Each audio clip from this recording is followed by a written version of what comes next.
Et nous sommes de retour au plateau pour la suite de cette émission. Nous abordons notre deuxième sujet. Nous prenons la direction du Burkina. L'armée annonce avoir neutralisé un cadre de l'EIGS. L'armée burkinabé a annoncé mardi avoir neutralisé un important cadre de l'État islamique au Grand Sahara, au Burkina Faso. C'est ce qu'a rapporté l'agence d'information du Burkina, AIB, donc qui cite les sources sécuritaires. Il s'agit de Harouna Oulel, connu sous le nom d'Abdel Malik. Il était le numéro 2 de Daesh dans ce pays, donc, et il a été tué avec plusieurs de ses lieutenants, selon cette information. Il aurait été tué dans la région du Sahel le 21 janvier dernier, ce qui montre une avancée des opérations antiterroristes au Burkina Faso. Quoi qu'on dise, le pays engrange quand même des victoires. Pour preuve cette annonce, le fait d'avoir neutralisé un important cadre du groupe terroriste État islamique au Grand Sahara, pas seulement lui, mais aussi avec certains de ses lieutenants, Vivien. Il faut saluer le travail de recherche, d'investigation et d'action sur le terrain qu'effectue le régime d'Ibrahim Traoré. Vous savez, quand c'est juste, on l'apprécie justement à sa valeur. Aujourd'hui, c'est une victoire pour le Burkina Faso, c'est une victoire pour l'armée du Faso, et c'est une victoire sur le terrorisme. C'est vrai, le terme qui est utilisé, c'est un terme militaire, neutralisé. Quand on neutralise les terroristes, c'est une bonne chose pour la suite du combat. Mais quand on neutralise des chefs terroristes, c'est une très grande victoire. Et donc, je pense qu'il est mort avec ses collègues terroristes. Ils doivent être moins d'une dizaine. Mais le fait de les avoir neutralisés et avec eux des équipements militaires constitue un pas vers le rétablissement de la paix dans ce pays de Thomas Sankara et de Blaise Compaoré. Vous savez, aujourd'hui, l'armée du Burkina est en train de faire des avancées. C'est vrai qu'il n'y a pas beaucoup de communication en termes de pourcentage de territoire qu'on est en train de conquérir, mais déjà ces victoires, notamment la mort de ce chef terroriste, prouvent qu'un travail sérieux est en train de se faire.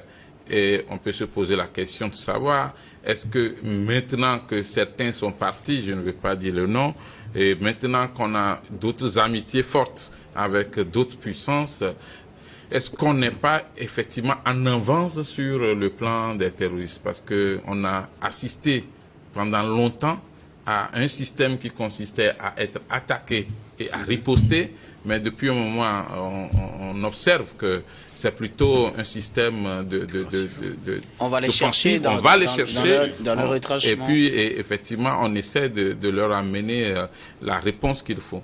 Les terroristes ne sont pas des rebelles. Avec les rebelles ou les opposants armés, on peut peut-être discuter. Mais les terroristes, ils veulent juste l'effusion de sang, ils veulent faire du mal. Une idéologie. Ils ont une idéologie folle, c'est du fanatisme, c'est de l'extrémisme. Et donc, le terme qui convient, c'est de les neutraliser. Et en cela, il faut saluer cette victoire du Burkina Faso et encourager l'armée à ne pas baisser les bras. Il ne faut pas attendre qu'on vienne attaquer les populations. Allez les chercher, trouver les moyens qu'il faut pour avoir les renseignements, y compris satellitaires. Parce que si on nous dit qu'on peut contrôler, on peut filmer, on peut photographier M.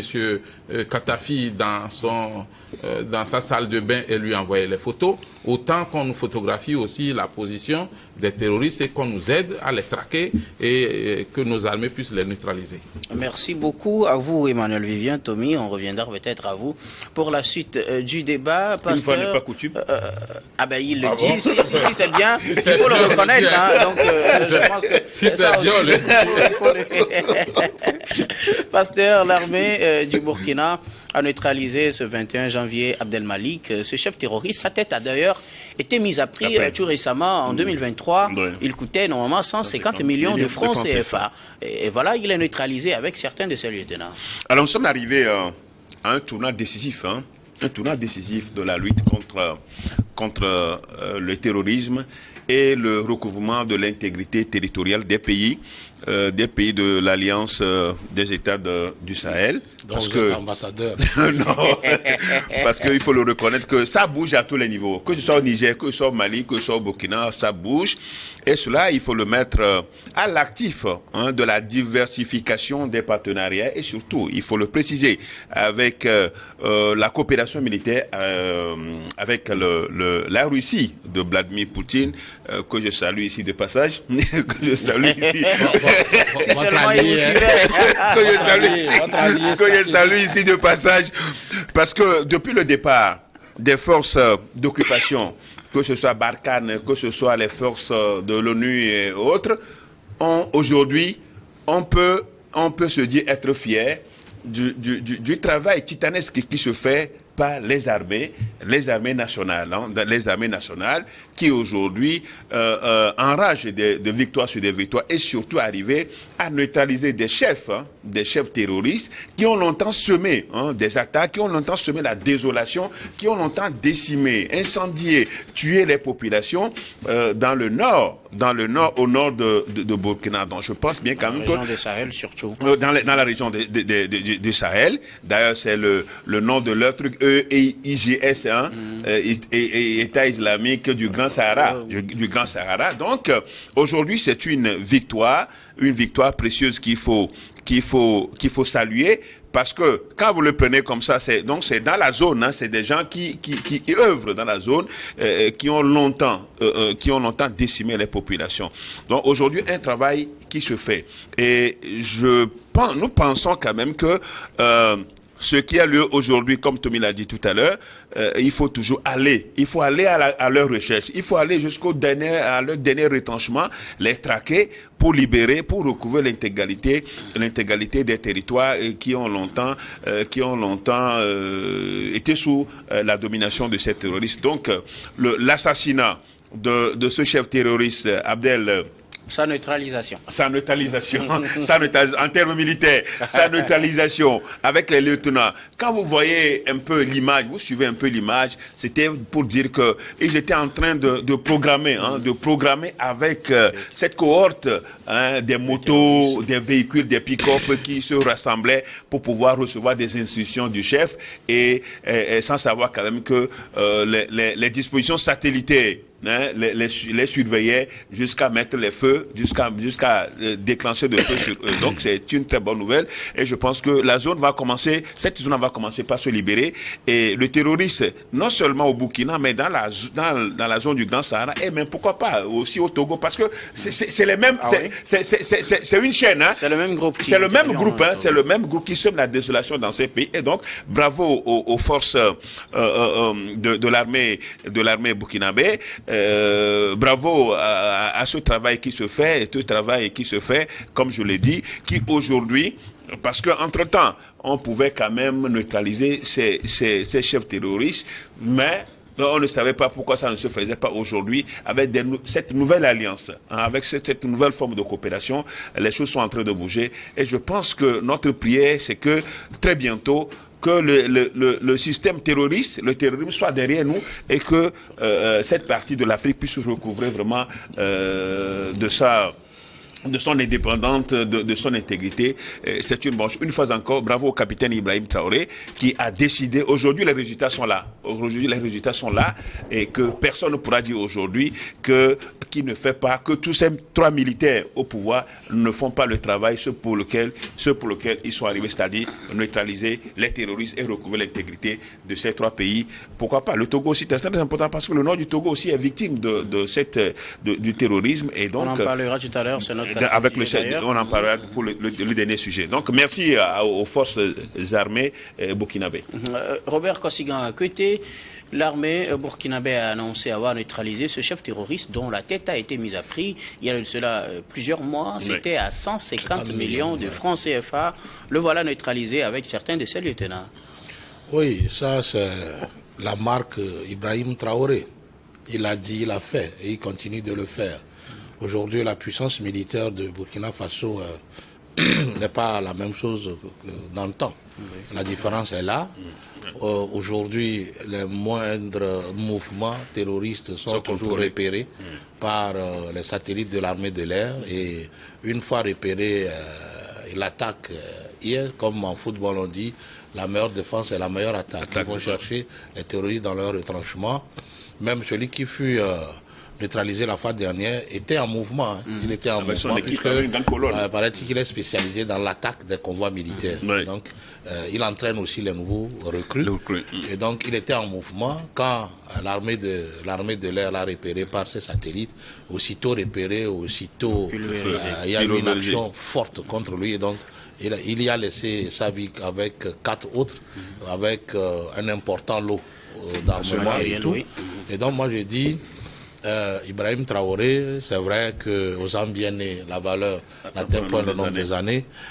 Il est en train d'agir et en pleine action. Je comprends, bon, il peut aussi égratigner un peu les libertés et tout, mais... Et vous les critiquez souvent quand ça arrive. Ah oui, c'est notre devoir aussi. Hein. Nous constituons, au fait, si nous sommes sincères dans nos analyses, nous constituons des miroirs pour les dirigeants, pour que, voilà, ils puissent savoir où il faut alors mettre le gaz, où il faut ralentir un tout petit peu. Vous savez, on est fort pour un petit temps. Il y aura un temps où il va passer la main. Il va falloir qu'il prépare le Burkina Faso pour une révolution, tant sur le plan militaire que sur le plan civil. Alors, cela dit, celui qui vient de perdre sa vie, celui qui vient d'être neutralisé, constitue un élément important du maillon du terrorisme dans le Sahel.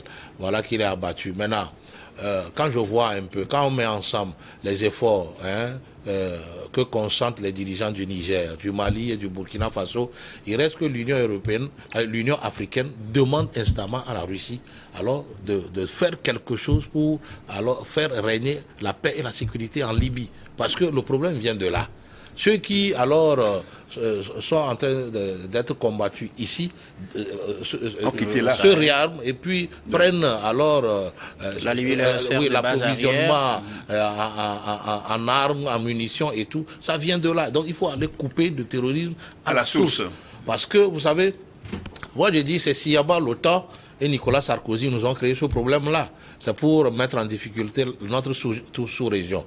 Alors, aujourd'hui, on est en train de trouver des alternatives au niveau du Niger, du Mali et du Burkina Faso, qui nous dit que dans si peu de temps, Ibrahim Traoré peut commencer par alors reconquérir les territoires perdus au nord. C'est à saluer. C'est à saluer, à encourager. Mais il faudrait que l'Union africaine aussi joue sa part de responsabilité en trouvant une force tampon en Libye pour régler pour une fois pour de bon le problème sécuritaire en Libye. Si l'Union africaine arrive à faire ça avec le concours de la Russie, je pense qu'elle aurait sauvé la sous-région africaine. Bravo à Ibrahim Traoré et les Burkinabés. Ce n'est pas facile. Il faut que voilà, ils aient plus de moyens, plus de soutien. C'est ici même la CEDEAO doit aussi intervenir. La CEDEAO doit intervenir ici en apportant armes, munitions, conseils et pourquoi pas même tout ce qui peut alors donner de la force à ce régime conduit par IB à aller contre les terroristes et les décimer. Vous voyez, ce sont les terroristes du Burkina Faso qui gênent le Togo et le Bénin. Alors, Ibrahim Traoré est en train de faire un travail pour tous, pas possible, puisque la zone des trois pays là, les trois frontières, il agit fortement là-bas et c'est ce qui nous donne un peu de répit au Togo comme au Bénin.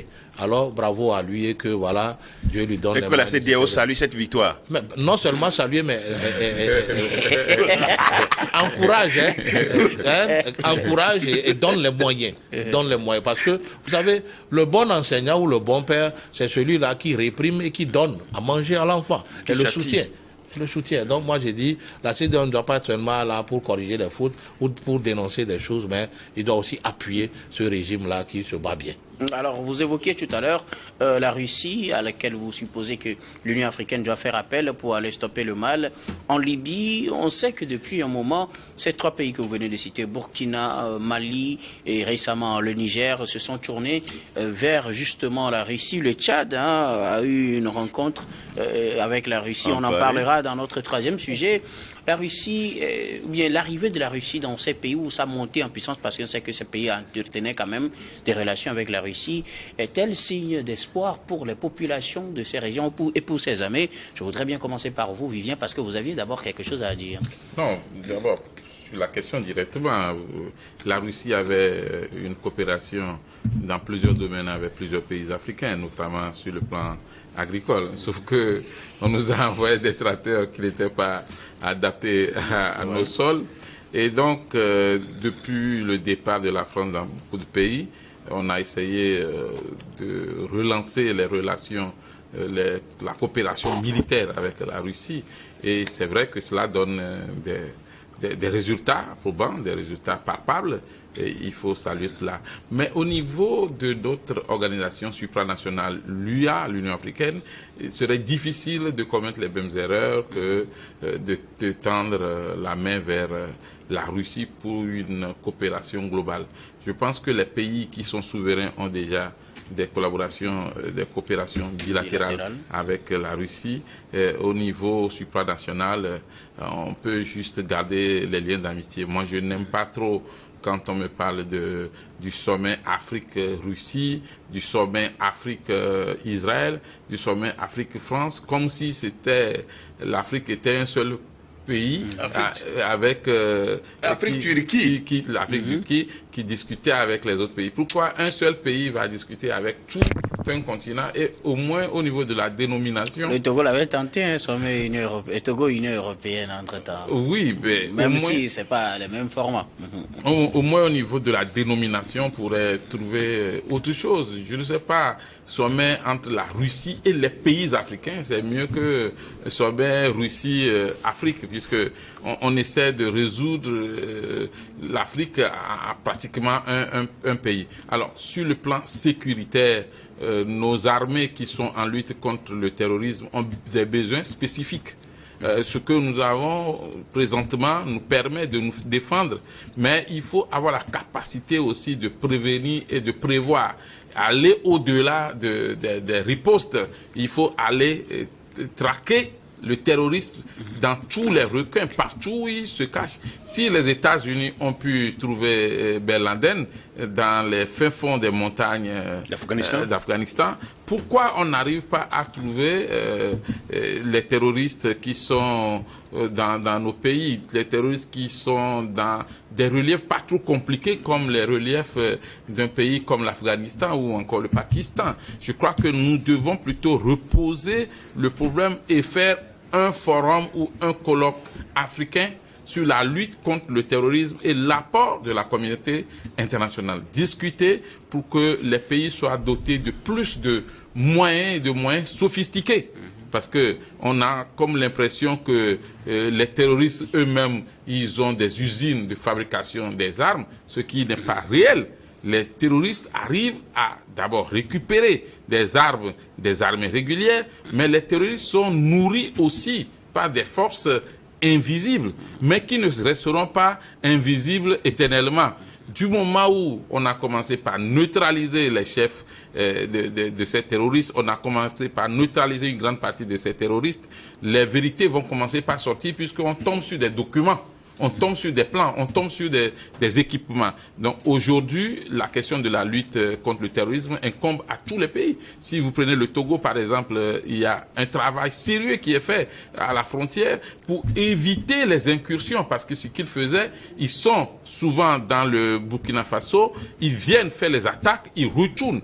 Mais pourquoi ne pas essayer de mener des actions coordonnées et d'ensemble au même moment pour pouvoir les contrer? Donc je crois qu'en cela, les jeunes présidents doivent s'entendre avec leurs doyens et pour essayer d'aller au-delà des égos et trouver des solutions adéquates à la question de l'attaque ou des attaques terroristes. Merci beaucoup à vous, Emmanuel. Vivien Tomi, le partenariat avec la Russie est-il florissant dans la région? Est-il procure-t-il peut-être bonne nouvelle pour la population quand on voit les résultats qu'on a par rapport à d'autres partenariats qu'on avait avant personne n'en doute. Personne n'en doute. Les résultats sont là aujourd'hui, tangibles. Hein, on peut les toucher. Parce que il faut reconnaître aussi quelque part que il y avait eu des difficultés parce que quand il y a coup d'État dans deux pays et qu'il y a un pays vraiment qui n'était pas d'accord et qui ne voulait pas la concertation il y a eu des problèmes. Donc aujourd'hui, il y a quand même une certaine harmonisation de la lutte et ça se fait dans ces trois pays-là, dans ces trois pays du Sahel et ça donne des résultats probants que nous sommes en train de voir. Donc aujourd'hui, moi j'ai l'impression que le terrorisme ne préoccupe pas tant l'Union africaine. Mais ça le préoccupe seulement dans des paroles, mais pas des actes. Et même au niveau de la CEDEAO, c'est vrai quand même qu'on en parle, mais il y a des pays comme s'ils ne sont pas touchés par le terrorisme, donc ils ne pensent pas que demain ils pourraient être touchés, ou bien peut-être ils pensent être à l'abri, ils sont à l'abri et que demain ils ne peuvent pas être secoués par le terrorisme. Donc, je dis quand même qu'aujourd'hui... Mais il y a l'entente d'Accra. Hein, justement, on parle de l'attente d'Accra, mais ça, c'est sur papier. Apparemment, ça n'a pas donné de résultat. Aujourd'hui, on parle de l'attente de l'AES. De l'Alliance des États du Sahel. Et ça, je pense que... c'est vous qui lui donnez ce nom. L'attente de Sahel, l'attente de l'AES, ça se voit aujourd'hui parce que il faut pas négliger la mutualisation aujourd'hui des énergies militaires et autres en renseignement, mais qui font que les terroristes ne peuvent pas librement aller s'abriter, aller se loger, se réfugier quelque part sans être poursuivis. Et donc, ce qui n'était pas le cas avant. Donc, je pense que la Russie, ça est qu'on le veuille ou pas, la coopération avec la Russie, c'est vrai, en équipement militaire, coopération militaire, agricole et la santé. Je crois que la Russie la Russie est très forte dans ce domaine-là et je pense que nous en avons besoin. Donc aussi, faudrait-il très, très franchement aujourd'hui dire que on a l'impression, la CEDEAO au fait est en train de donner aujourd'hui raison à ces pays qui veulent quitter la barque de la communauté. Parce qu'on a l'impression que la CEDEAO ne se préoccupe pas, ne veut pas vraiment aller vers les accompagner. Mais il y a beaucoup de mécanismes de la CEDEAO qui parlent du terrorisme, de la lutte contre le terrorisme. Mais c'est bon, pas le mécanisme qui parle, mais quelles sont les actions sur le terrain? La CEDEAO n'a pas d'armée. C'est les pays membres de la CEDEAO qui ont des armes. Mais justement, quand c'est ça, il faut quand même un mouvement militaire qu'on sente quand même que la CEDEAO est en train d'apprécier ce qu'on est en train de faire. Mais quand on neutralise par exemple un cadre de l'IGS, mais c'est une grande victoire. Parce que c'est la CEDEAO même qui en bénéficie. Parce que les pays de la CEDEAO qui en bénéficient, parce que ce cadre, c'est l'un des cerveaux qui recrute et qui fait souvent les attaques contre les convois. Donc, je crois que c'est un profit pour la CEDEAO. Et en principe, c'est vrai quand même qu'une organisation de ce genre ne peut pas se reposer dire, nous apprécions la neutralisation. Ouais, à chaque fois qu'il y a des actions dans les pays, la neutralisation de ce chef, de ce cadre terroriste, de l'IGS. Mais je pense quand même qu'aujourd'hui, ce qui se fait, c'est de très bon.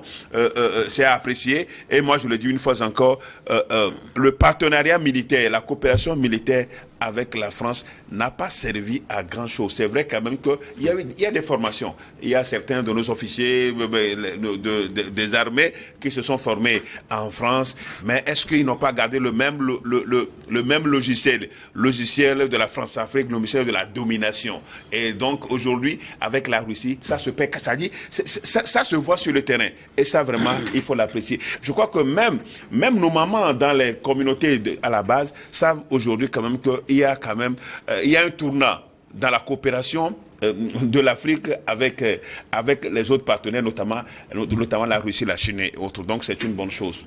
C'est à féliciter. Poutine est à féliciter parce que justement il est en train de vouloir apporter ne pas se substituer à l'Occident, mais il a été d'apporter quelque chose à l'Afrique. Et je crois que c'est traditionnel d'ailleurs, ce n'est pas aujourd'hui. Même les pays, qu'on ne le veuille pas, les indépendantistes, les pères de l'indépendance ont très tôt noué des relations, même bien avant l'indépendance, noué des relations avec l'URSS qui est devenu aujourd'hui, après son éclatement, mais la partie qui est restée est la Russie. Merci beaucoup à vous, pasteur Robert Kosigan. À côté, le partenariat avec la Russie est-il florissant? Faut-il dire que c'est la meilleure des choses actuellement? Florissant et agissante. Les relations avec la Russie sont florissantes et agissantes. C'est vrai qu'au départ de la force Barkhane et des forces françaises des différents pays du Sahel, on aurait cru à l'hécatombe. Mais force est de constater qu'il y a eu beaucoup plus de pertes dans le rang de l'ennemi et l'ennemi est mis en déroute. Aujourd'hui, ils n'ont plus le temps de s'organiser, ils n'ont plus le temps de venir attaquer, prendre de court les armées de ces pays-là. Et donc, moi, je dis, tout ça là, c'est grâce à la coopération agissante de la Russie qui apporte les solutions qu'il faut aux maux qui sont sur le terrain. Et donc ça, c'est d'ailleurs ça qui me pousse à demander à l'Union africaine d'aller alors peut-être signer un traité ou un accord avec la Russie pour que voilà une force antiterroriste vienne mettre l'ordre en Libye. Parce que vous savez, c'est comme Siyama... Pourquoi la Russie en fait? Écoutez, Siyama, on dirait que le service après-vente qu'a refusé de faire la France et l'OTAN, peut-être... C'est parce que l'OTAN a refusé de faire son service après-vente. C'est eux qui ont créé le problème. Ils disent qu'ils vont amener la liberté, la démocratie à la Libye. En lieu et place, ils ont amené la mort et la désolation. Aujourd'hui, je vous jure que le Libyen actuel regrette les moments de Kadhafi. Ah oui, même l'Afrique, toute l'Afrique regrette ça. Ensuite, la non-coopération entre nos pays, moi j'ai dit, c'est compte tenu peut-être de l'ego et peut-être des avantages liés peut-être à ce partenaire ou non, des États, des chefs d'État qui font que voilà, l'Afrique n'arrive pas à parler d'une même voix.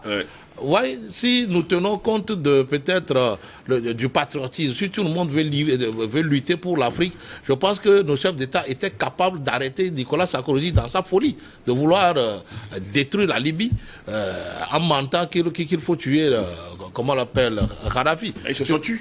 Et moi, je ne vois pas, parmi tous nos chefs d'État d'antan, seul ATT, Amani Touré, a dit non. Est allé affronter Sarkozy pour lui dire et le mettre en garde. Mais les autres, tous, ont signé là. Ils ont signé. Et donc, moi, j'ai dit, pour cette fois-ci, il faut que l'Union africaine traite avec la Russie. La Russie a la capacité de mettre de l'or en Libye. Ah oui, il en a la capacité matérielle, militaire et tout, pour mettre de l'ordre en Libye. En tout cas, il faut rappeler qu'actuellement, la décision au niveau de l'ONU, c'est que tous les contingents étrangers qui sont en Libye doivent replier pour permettre aux Libyens de stabiliser leur pays. Et comment? Et comment vous posez la même question? Vous allez voir, au temps de Nicolas Sarkozy, il y a eu des milliers d'armes qui ont été larguées dans le désert. Avec des munitions. Ces bandits anturbanés sont en possession de tout ça. Et ils se ravitaillent, avec cette histoire-là. Ils se ravitaillent sans frein. Comment vous pensez que ça soit possible? Alors, moi, avec deux gouvernements, avec des trucs, des élections qui ne sont jamais organisées. Voilà, depuis là, on n'a jamais organisé d'élections en Libye. Mais personne n'en parle. Personne n'en parle. Et le terrorisme vient de là. Personne n'en parle. Personne n'en parle. Un pays qui a deux présidents, deux gouvernements. On est prêt à parler du Burkina. On est prêt à parler de la Guinée, du Burkina, du Mali et du Niger. Alors qu'il y a la Libye qui est un pays qui est là. En Libye, il y a eu assassinat du président. Oui. Et puis le désastre. Ce n'est pas un coup d'État, c'est un d'État. Merci, on va laisser Kosigan terminer rapidement. Docteur, là où il faut voir aussi, il faut noter aussi la mauvaise foi de l'OTAN et de la France. Ils ont la capacité de mettre fin à tout ce que nous connaissons aujourd'hui. Mais ils ne le feront pas. Mais ils ne le feront pas. Ça les profite. Entre-temps, on dirait qu'ils sont devenus même les fournisseurs à ces bandits enturbanés, en armes, en munitions et tout. Parce que quoi? Où est-ce que ces bandits-là trouvent les armes, non, écoutez, les munitions, l'argent, même les matériels de communication? Ils trouvent la ça France où? et l'OTAN, c'est des Akagas. Comment vous les appelez? Akagas? Des vautours. Des vautours. C'est pas moi qui ai dit. Merci beaucoup à vous. C'est des vautours. Nous allons Non, marquer non. la pause pour le journal. Il est l'heure pour le journal. Merci beaucoup à vous tous pour vos contributions. C'est l'heure du journal. Nous allons marquer la pause, puis on revient juste après pour la suite de cette émission.